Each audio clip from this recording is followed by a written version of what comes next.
மா நேச்சுரல்ஸ் வழங்கும் mister perfect மென் wellness. திருமணம் ஆகக்கூடிய அனைத்து ஆண்களின் இல்லற பிரச்சனைக்கும் ஒரே தீர்வு. வணக்கம். மோடி அரசால் நடத்தப்படக்கூடிய கேந்திர வித்யாலயாவில், அதாவது தமிழ்நாட்டில் இருக்கக்கூடிய கேந்திர வித்யாலயாவில் ஒரு தமிழாசிரியர் கூட கிடையாது என்கிற அதிர்ச்சிகரமான தகவல் அறியும் உரிமை சட்டத்தின் மூலமாக பெறப்பட்டிருக்கிறது.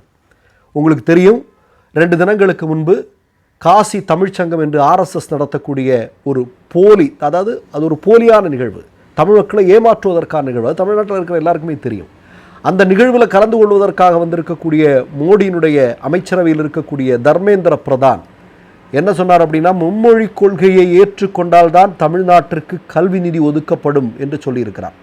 தமிழ்நாட்டிற்கு கொடுக்க வேண்டிய 2000 சொச்சம் கோடி ரூபாயை குஜராத்திற்கும் உத்தரப்பிரதேசத்திற்கும் அனுப்பியிருக்கிறார்கள். இதெல்லாம் பழைய செய்தி. இந்த நேரத்தில் தான் ஏப்பா இவர்கள் காசியில் தமிழ்ச்சங்கம் நடத்துகிறாங்க, அதே மாதிரி ஏதோ தமிழுக்கு திருக்குறளை மோடி பரப்புறாருன்னு சொல்கிறாங்களே, உண்மையிலே அவங்க அப்படி இருக்க வாய்ப்பில்லையே, அவங்க யார் அப்படிங்கிறது தெரியும் தானே. அப்போ தான் ஒரு அதிர்ச்சிகரமான தகவல் வந்திருக்கிறது. தமிழ்நாட்டில் இருக்கக்கூடிய மோடி அரசால் நடத்தப்படக்கூடிய கேந்திர வித்யாலயா பள்ளியில் ஒரு தமிழ் ஆசிரியர் கூட கிடையாது என்பது இன்றைக்கு வெட்ட வெளிச்சத்திற்கு வந்திருக்கிறது. நீங்கள் பார்த்தீங்கன்னா, நாடு முழுவதும் உள்ள 1256 கேந்திர வித்யாலயா பள்ளிகளில் 50,000த்திற்கும் அதிகமான ஆசிரியர்கள் பணியாற்றி வருகிறார்கள். ஆங்கிலம், இந்தி இங்கே கட்டாயம். 6வது வகுப்பிலிருந்து 8வது வகுப்பு வரையிலும் எந்தெந்த மாநிலங்களில் கேந்திர வித்யாலய பள்ளிகள் இருக்கிறதோ அந்தந்த மாநிலத்தினுடைய முதன்மை மொழியை வேணா தேர்வு செய்து படித்துக் கொள்ளலாம்.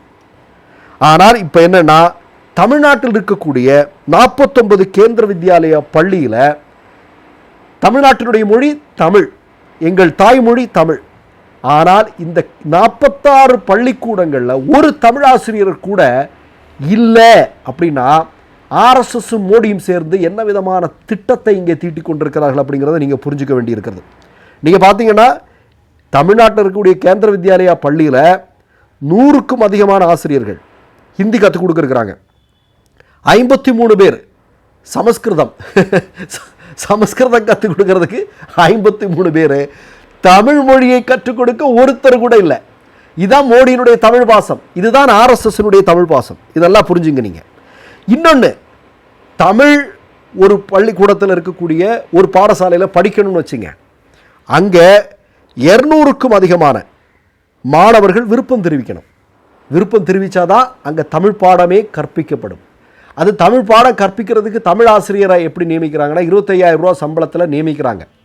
அதுவும் நீங்கள் எப்படி பார்த்தீங்கன்னா, தொகுப்பு ஓய்வூதியம்னு சொல்லுவாங்க. தற்காலிக அடிப்படையில் அந்த ஆசிரியரை நியமனம் செய்கிறாங்க. இப்படி தான் இங்கே பணியாற்ற வேண்டிய சூழல் இருக்கிறது. அது மட்டும் இல்லை, இப்போ இங்கே படிச்சுட்டு இருக்கிற ஒரு பையன், தமிழ் படிச்சுட்டு இருக்கிற பையன் திடுப்புன்னு ஏதோ ஒரு பிரச்சனைலாம் வேறு இன்னொரு கேந்திர வித்யாலயாவில் போகணும் அப்படின்னா அங்கே அவனுக்கு தமிழ் மொழி கண்டினியூ செய்யப்படுமா? கிடையாது. அதற்கு எந்த விதமான வாய்ப்பும் இல்லை.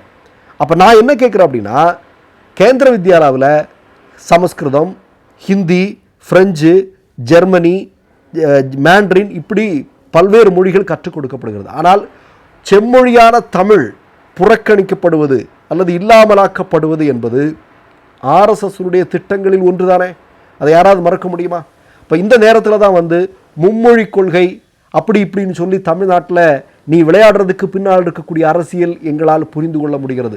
ஒன்றும் இல்லைங்க, 2 இப்போ இங்கே தமிழ்நாட்டில் இருக்கக்கூடிய அல்லது எந்த மாநிலத்தில் வேணா எடுத்துங்க, 2 மொழியில் படிக்கிறதே இன்றைக்கி சிரமமாக இருக்குது. ஆங்கிலமும் தமிழும் கலந்து படிக்கிறது அப்படிங்கிறதே பிள்ளைகளுக்கு ஒரு சுமையாக இருக்கிறது. இதில் 3 மொழி கூட வந்தால் பிள்ளைகளுடைய சுமை எவ்வளோ அதிகரிக்கும்? கொஞ்சம் யோசிச்சு பாருங்கள் நீங்கள், எவ்வளோ பெரிய சிக்கலுக்குள்ளாகும். இதனால தான் இவனுங்க என்ன அப்படின்னா, இவனுடைய திட்டம் என்ன தெரியுமா, ஆட்சி பொறுப்புக்கு வந்துட்டானுங்க, என்ன சொல்லுவாங்க, ஹிந்தி தெரிஞ்சால் பிழைக்கலாம் அப்படின்னு. ஹிந்தி தெரிஞ்சவன் பூரா இங்கே தானே வந்துட்டுருக்கிறான். தமிழ்நாட்டில் தானே ஹிந்தி தெரிஞ்சவன் பாதி பேர் இங்கே தான் வேலை செஞ்சிட்ருக்கிறான் இல்லையா? அப்போ நீ உன்னுடைய வாதம் அது மிகப்பெரிய தோல்வி அடைஞ்சிருச்சு. இப்போ ஒவ்வொரு பொய்யா சொல்லி பார்க்குற, ஆனால் எல்லா பொய்களும் இன்றைக்கு ஒன்றும் இல்லைன்னு ஆயிருக்கு. ஆனால் எப்படியாவது சமஸ்கிருதத்தை இந்தியாவினுடைய முக்கியமான மொழியாக கொண்டு வர வேண்டும் துடிக்கிற, அதுக்கு இந்திக்கு ஒரு தூண்டில் போடுற, இந்தி வழியாக சமஸ்கிருதத்துக்கு போகிற முயற்சி செய்கிற, அதற்கு தமிழ்நாடு அனுமதிக்காது. தமிழ்நாடு தனித்துவமான மாநிலம். அது உன்னுடைய ஆர்எஸ்எஸ்னுடைய திட்டங்களெல்லாம் அப்படி தூக்கி எறிஞ்சிட்டு போயிட்டே இருக்கும். அதை நல்லா புரிஞ்சுக்கிட்டா சரி. அதனால தான் முதல்வர் சொன்னார், தமிழ் மக்கள் வேடிக்கை பார்க்க மாட்டார்கள். அதனால தான் இன்னைக்கு பல்வேறு இடங்களில் கோலம் போட்டெல்லாம் போராட்டம் நடந்திருக்கு. ஆர்எஸ்எஸ்காரன் பார்த்துருப்பான்னு நினைக்கிறேன். கோலம் போட்டு போராட்டம் நடந்துருச்சு, பார்த்தீங்களா? அதெல்லாம் பார்த்துட்டு இருக்கிறது நல்லது. மற்றொரு நிகழ்வில் சந்திப்போம். நன்றி, வணக்கம். மை நேம் இஸ் ரெட் சேனலை சப்ஸ்கிரைப் பண்ணிக்கோங்க. அதுக்கப்புறமா பக்கத்தில் இருக்கிற ஜாயின் பட்டனை கிளிக் பண்ணீங்கன்னா ஒரு நியூ பேஜ் ஒன்று ஓப்பன் ஆகும். அதுலேயும் ஜாயின் பட்டனே கிளிக் பண்ணிக்கோங்க.